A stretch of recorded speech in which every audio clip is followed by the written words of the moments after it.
Online classes में आप सभी का हार्दिक अभिनंदन करता हूँ।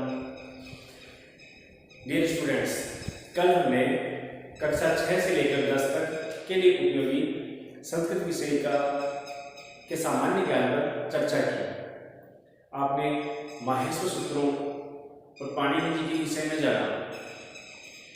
साथ ही मैं उम्मीद करता हूँ कि पिछली कक्षा में जिन माहेश्वर सूत्रों की हमने चर्चा की वो आपने कंठस्थ किए होंगे, समझे होंगे। उसी क्रम में मैंने आपसे कहा कि माहेश्वर सूत्र संस्कृत व्याकरण की मूल आधार है, नींव है। संस्कृत के पूरे अष्टाध्यायी के सारे सूत्र इन्हीं पर टिके हुए हैं, इन्हीं से बने हुए हैं, तो उनका भली भांति आपको ज्ञान होना आवश्यक है। चलिए उसी क्रम में आज हम संधि टॉपिक की तरफ चलते हैं। साथ ही ऑनलाइन क्लासेस के इन बिंदुओं को आप अपनी नोटबुक में भी लिखते चलें, नोट करते चलें, ताकि आगे दोहरान करने में आपको किसी प्रकार की कोई समस्या ना हो। तो चलिए सबसे पहले हम संधि इस शब्द की व्युत्पत्ति के विषय में जानते हैं। व्युत्पत्ति नाम से स्पष्ट है कि यह शब्द कैसे बना हुआ है। चलिए, संधि नाम से स्पष्ट है कि इसका अर्थ है जोड़ या मेल। संधि इस शब्द में सबसे पहले सम उपसर्ग जुड़ा हुआ है, इसमें धातु है, इसी में की प्रत्यय जुड़ा हुआ है। तीन चीजें अपने सामने हैं। सबसे पहले है उपसर्ग, उसके बाद में है धातु और उसके बाद में है प्रत्यय। कि प्रत्यय धातु समय उपसर्ग। देखिए संस्कृत में कुल 22 उपसर्ग होते हैं। उन 22 उपसर्गों का सबका अपना अपना एक इंडिविजुअल अर्थ होता है। ये जब भी किसी संज्ञा शब्द या धातु से पहले जुड़ते हैं तो उसके अर्थ में विशिष्टता ला देते हैं। उसके बाद में आती है धातु। धातु किसे कहते हैं? किसी भी क्रिया का जो मूल स्वरूप होगा, उस मूल स्वरूप को ही संस्कृत भाषा में धातु के नाम से जाना जाता है। भाषा के अनुसार यही इंग्लिश में वर्ब कहलाती है और उसी को संस्कृत में धातु कहते हैं। उसके बाद में आया प्रत्यय। प्रत्यय संज्ञा शब्द धातु आदि के पीछे जुड़ता है और पीछे जुड़कर किसी विशिष्ट अर्थ का ज्ञान कराता है, बोध कराता है। तो चलिए इन तीनों को जोड़कर शब्द कैसे बना देखते हैं। सबसे पहले देखिए कि सम उपसर्ग के अंत में मैं नजर आ रहा है। इस मैं के नीचे लगे हुए हरफ से ये पता चलता है कि इस मैं में किसी प्रकार का कोई स्वर नहीं है। तो इस मैं में जब स्वर नहीं है तो संस्कृत का एक सूत्र है मूल स्वर है, अर्थात मैं का अनुस्वार हो जाता है। मैं का अनुस्वार कब होता है? जब उसके ठीक सामने कोई व्यंजन वर्ण हो। तो जब मैं के सामने कोई व्यंजन वर्ण होता है तो मैं का अनुस्वार हो जाता है। तो ये मैं अनुस्वार में परिवर्तित हो जाएगा। ये जो बिंदु सा दिख रहा है ना आपको, इसको संस्कृत भाषा में क्या बोलते हैं? अनुस्वार। क्या बोलते हैं? अनुस्वार। ये कहलाती है अनुस्वार। उसके बाद में धा धातु का जो आ है उसकी जगह की प्रत्यय में जो ई है, एक बात याद रखिए, प्रत्यय जो होता है ना उसका कुछ भाग ही संज्ञा शब्द धातु आदि के पीछे जुड़ता है या में जुड़ता है। तो इसकी प्रत्यय का क्या से जुड़ता है? ई भाग से जुड़ता है। वो ई भाग किसकी जगह जुड़ेगा? वो जुड़ेगा धा धातु में जो आ स्वर दिख रहा है उसकी जगह। तो शब्द क्या हो जाएगा? संधि। अब ये जो संधि शब्द देख रहे हो ना, ये व्याकरण की दृष्टि से अव्यय शब्द है। कॉम्पिटिटिव एग्जाम्स में अक्सर इस प्रकार के क्वेश्चन पूछ लिए जाते हैं कि अधोलिखित पदेषु शुद्ध स्वरूपम ये व्याकरण की दृष्टि से अभी भी अशुद्ध है, तो इसका शुद्ध रूप क्या होगा? देखिए, संस्कृत व्याकरण में पाणिनीय शिक्षा में कुल 63 वर्ण स्वीकार किए गए हैं। कितने वर्ण स्वीकार किए गए हैं? 63। और उन 63 वर्णों के लिए 8 उच्चारण स्थान है। 8 क्या है? उच्चारण स्थान। ये जो मैं देखिएगा उन 63 वर्णों में से ही है। देखिए, वर्ग होते हैं 5। कौन कौन से होते हैं?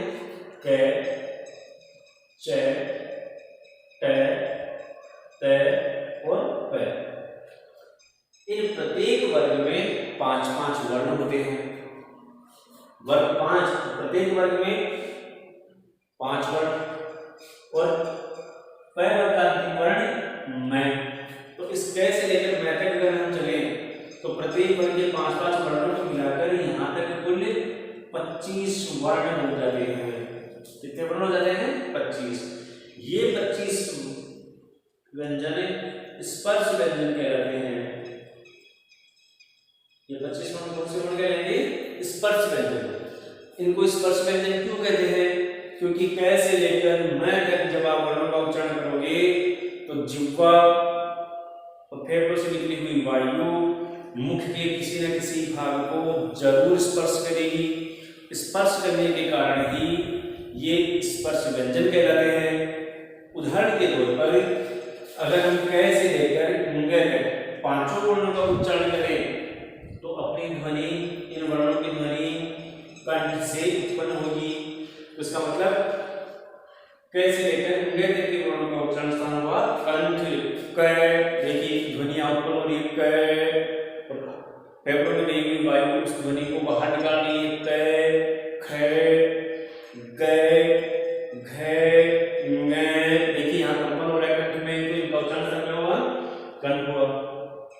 ईचू यसानाम तालु, ई से च से लेकर ये तक के और ई च वर्ग और ये इनका उच्चारण स्थान तालु होता है।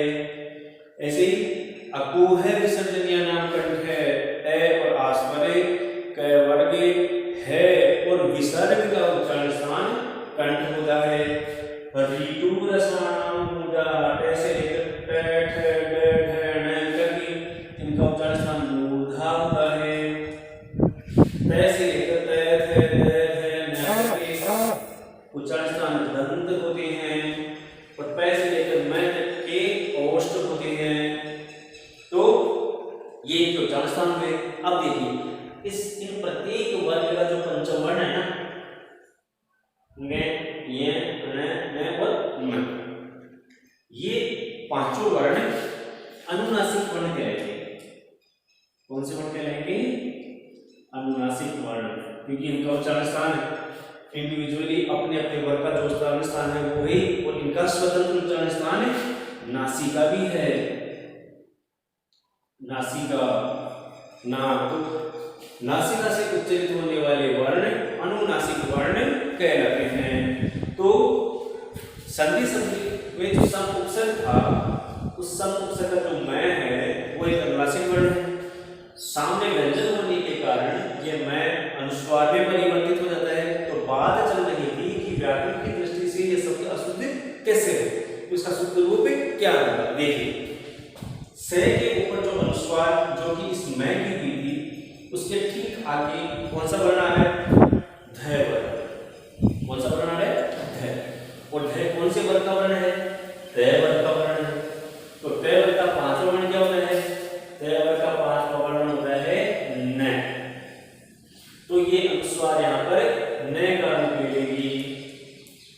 इस प्रकार से न किसका हुआ? अनुस्वार का हुआ। न ही क्यों हुआ? क्योंकि सामने ध आ रहा। तो ध्यान से क्या हुआ? क्योंकि त वर्ग का वर्ण है और त वर्ग का पंचम कौन है? न है। तो इसलिए यहाँ पर ये अनुस्वार न में परिवर्तित हुई और रूप बना संधि। ये इसका शुद्ध रूप कहलाएगा। ठीक इसी प्रकार मैं इसके कुछ और उदाहरण देता हूँ। अंक, देखिए अनुस्वार किस पर लगी हुई है? ए के ऊपर लगी हुई है। ठीक सामने कौन सा वर्ण आ रहा है? ग वर्ण आ रहा है। ग वर्ग का पांचवा वर्ण क्या है? ङ है। तो ये अनुस्वार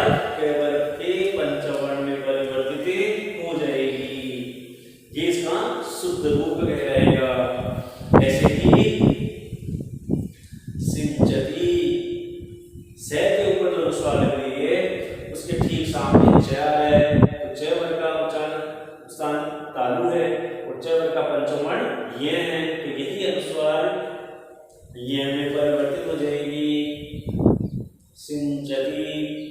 तो ये व्याकरण की दृष्टि से शुद्ध रूप कहलाएंगे।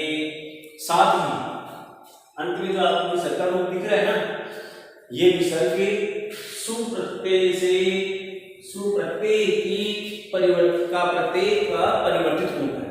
देखिए संस्कृत में कुल 7 विभक्तियों का प्रयोग किया जाता है, प्रथमा द्वितीया तृतीया चतुर्थी पंचमी षष्ठी और सप्तमी। संस्कृत में वचन 3 होते हैं, एक वचन, द्विवचन और बहुवचन। एक होने का पता चले एक वचन, दो होने का पता चले तो द्विवचन, दो से ज्यादा होने का पता चले तो बहुवचन। तो प्रत्येक वचन के लिए कोई ना कोई प्रत्यय निर्धारित है। उन्हीं प्रत्ययों में प्रथम व्यक्ति के एक वचन का जो प्रत्यय है ना, वो कौन सा है? सु प्रत्यय है। इस सु का जब हम लोग करते हैं तो स से बचता है और स से रूप में विसर्ग, यही स है, इसमें परिवर्तित हो जाती है विसर्ग में। तो इस प्रकार से संधि ये शब्द सिद्ध हो जाता है, रूप सिद्ध हो जाता है। तो संस्कृत संधि शब्द की उत्पत्ति में आपने देखा कि इसमें सम जुड़ा हुआ है, धातु जुड़ी हुई है और प्रत्यय जुड़ा हुआ है। कि उम्मीद करता हूं कि इस उत्पत्ति को आपने भलीभांति समझा होगा। इसी का लिखित रूप आपके सामने है। सब उपसर्ग पूर्वता धा धातु एवं की प्रत्यय संयोगेन संधि इति शब्द है निष्पन्नो भवति। अब चलिए परिभाषा की तरफ चलते हैं। परिभाषा में लिखा हुआ है वर्ण संधानम संधिः। वर्ण संधानम संधिः अर्थात वर्णों का मिलना ही क्या है? संधि है। अर्थात दो द्वयोः वर्णयोः मेलनेन यत् परिवर्तनं जायते तत् संधिः इति कथ्यते। अर्थात दो वर्णों के मिलने से जो परिवर्तन होता है वह परिवर्तन ही संधि कहलाती है। दो वर्णों के मिलने से परिवर्तन कैसे? एग्जाम्पल के तौर पर मैं आपको समझाता हूं। देखिए संधि हमेशा, जैसे शब्द है रत्न प्लस आग्रह है, संधि करते समय हमेशा प्रथम शब्द के अंतिम वर्ण और द्वितीय शब्द के प्रथम वर्ण की स्थिति को भलीभांति समझ लेना चाहिए। क्योंकि संधि हमेशा कहां से होती है? प्रथम शब्द के अंतिम वर्ण से और द्वितीय शब्द के प्रथम वर्ण से। देखिए अब दो वर्णों के मिलने से परिवर्तन कैसे होगा? पहली बात कि आपस में मिलने वाले दोनों वर्ण कौन से होने चाहिए? व्यंजन भी हो सकते हैं, स्वर भी हो सकते हैं, दोनों व्यंजन भी हो सकते हैं, एक स्वर और एक व्यंजन भी हो सकता है। तो इन वर्णों की जो स्थिति होगी ना, उस स्थिति के आधार पर ही आगे चलकर इनके भेद निर्धारित हो जाते हैं। तो फिलहाल हम देखते हैं कि वर्णों के मिलने से परिवर्तन कैसे होता है। देखिए मैंने कहा आपसे कि प्रथम शब्द के अंतिम वर्ण और द्वितीय शब्द के प्रथम वर्ण से जो मेल होगा, जो शब्द बनेगा, जो परिवर्तन होगा, वह परिवर्तन ही क्या कहलाएगी? संधि कहलाएगी।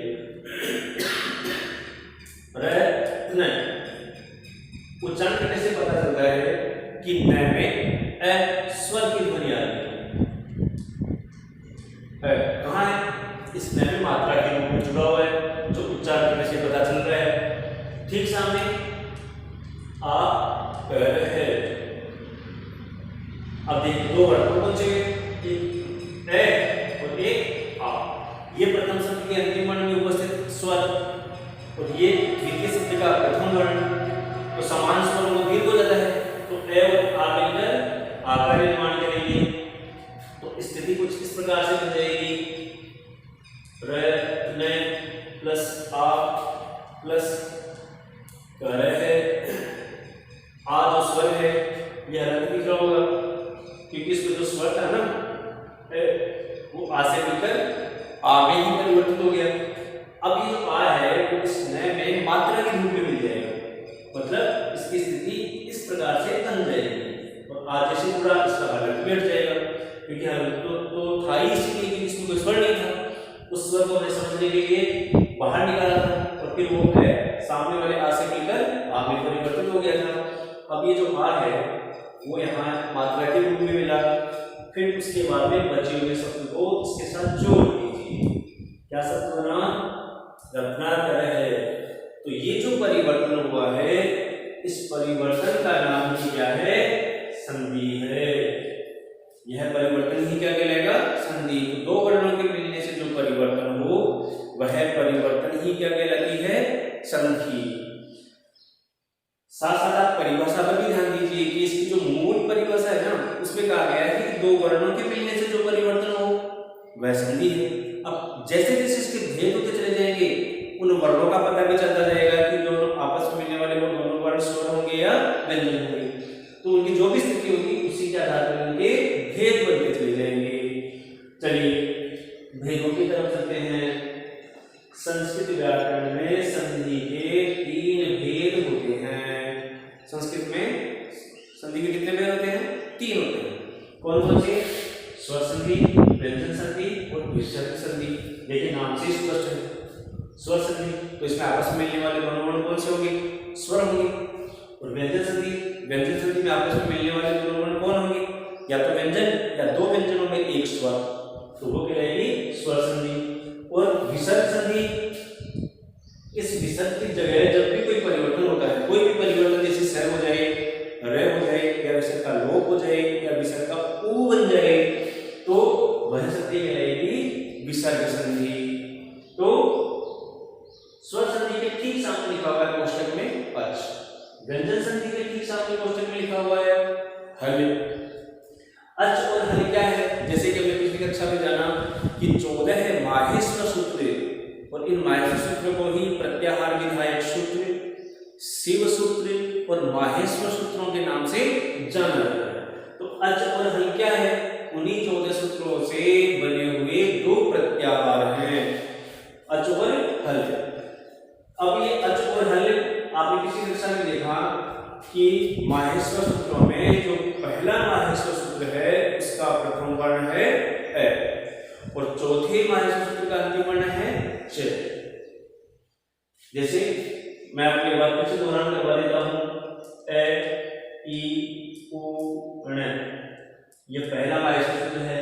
दूसरा ऐ, ई, उ, री, ली, कर। तीसरा है ए, ओम, और चौथा है ऐ, औच।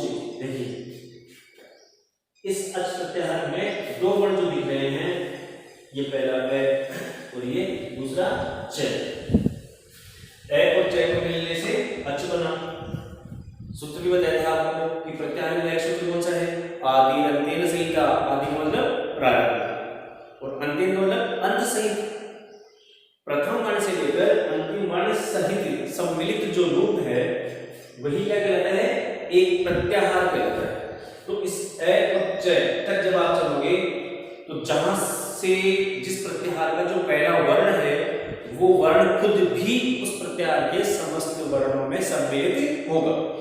तो ए, ई, उ इन वर्णों को छोड़ते चलेंगे क्योंकि अंतिम हलंत वर्णों को प्रत्याहार के वर्णों में सम्मिलित नहीं किया जाता। तो ए, ई, उ, री, ली, ए, ओ, ऐ और औ, ये जो पूरे 9 वर्ण हैं, इन 9 वर्णों का जो समूह है वो क्या कहलाएगा? अच कहलाएगा।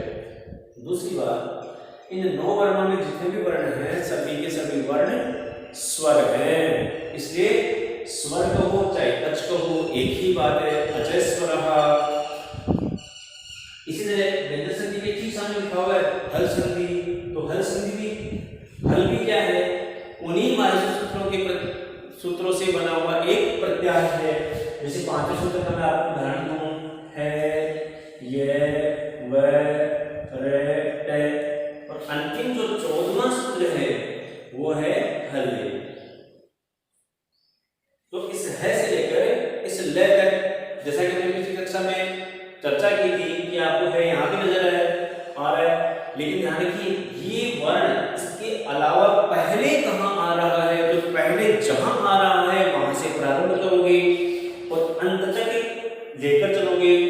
तो ले इस 14वें सूत्र का अंतिम वर्ण है, तो 5वें सूत्र के प्रथम वर्ण से लेकर 14वें सूत्र के अंतिम वर्ण तक के बीच जिन वर्णों की स्थिति होगी वो सभी के सभी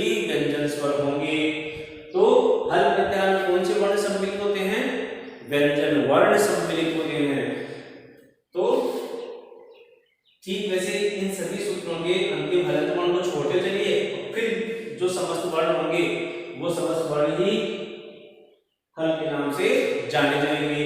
तो स्वर संधि, व्यंजन संधि और तीसरी है विसर्ग संधि।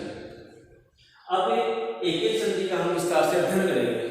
सबसे पहले स्वर या अच संधि। देखिए परिभाषा से समझा जा सकता है। द्वयोः स्वरयोः मेलनेन यत् परिवर्तनं जायते तत् स्वर संधि इति कथ्यते। जैसा कि मैंने आपसे पहले कहा कि आपस में मिलने वाले दोनों वर्ण स्वर होंगे या व्यंजन होंगे, वो अब आगे से आगे भेदों में परिवर्तित हो रहे हैं।